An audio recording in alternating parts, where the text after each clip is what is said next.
کسی کے دماغ کو جاننا چاہتے ہو تو اس کے لفظوں کو سنو، اگر کسی کے دل کو جاننا چاہتے ہو تو اس کے اعمال دیکھو۔ تم پانی جیسے بنو جو اپنا راستہ خود بناتا ہے، پتھر جیسے نہ بنو جو دوسروں کا بھی راستہ روک لیتا ہے۔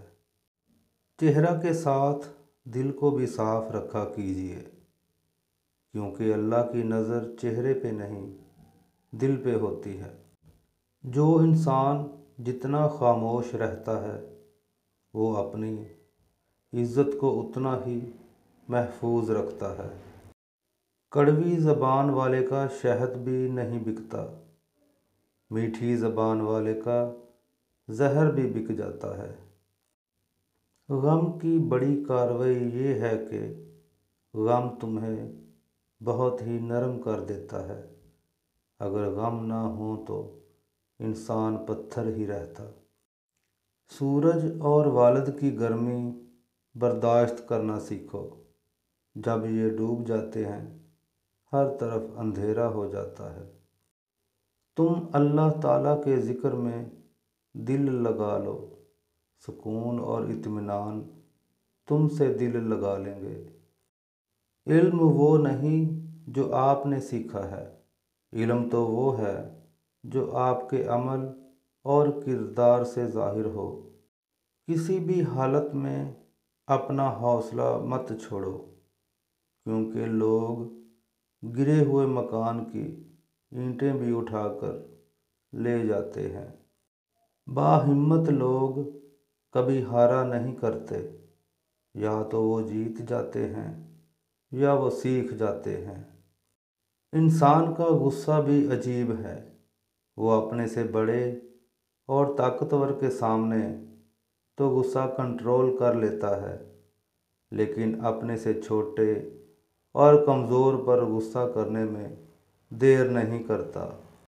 لوگوں کو وقت دیں، موقع دیں، عزت دیں، لیکن کسی سے توجہ کی بھیک مت مانگیں۔ اپنی خوشی کے لیے دوسروں کی خوشی کو خاک میں نہ ملاؤ، تمہاری وہ خوشی بیکار ہے جس کے پیچھے کسی کے آنسو ہوں۔ چھوٹے چھوٹے شکووں سے بڑے بڑے رشتے کمزور ہو جاتے ہیں۔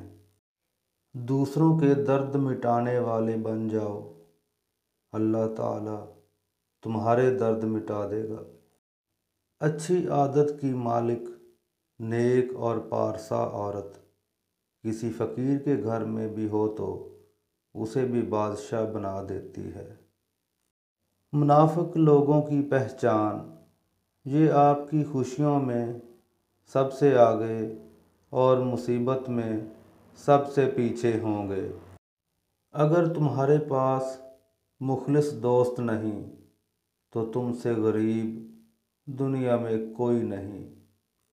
یہ بات ہمیشہ یاد رکھو کہ دنیا کی محبت سے رب نہیں ملتا، لیکن رب کی محبت سے دنیا اور آخرت دونوں مل جاتی ہیں۔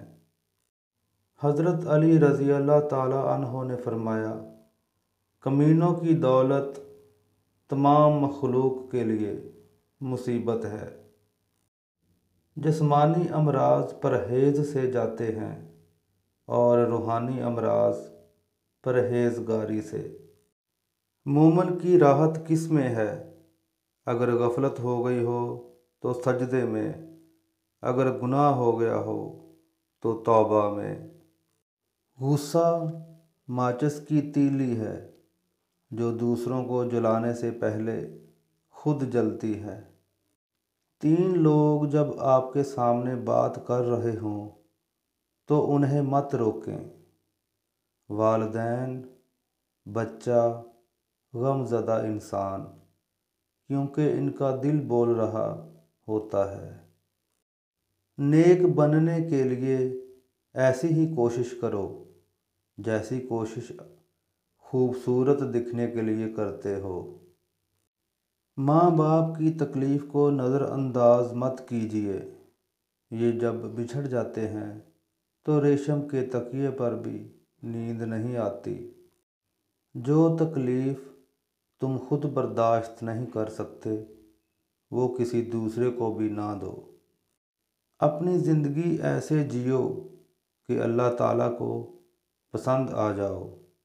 دنیا والوں کی سوچ تو روز بدلتی رہتی ہے۔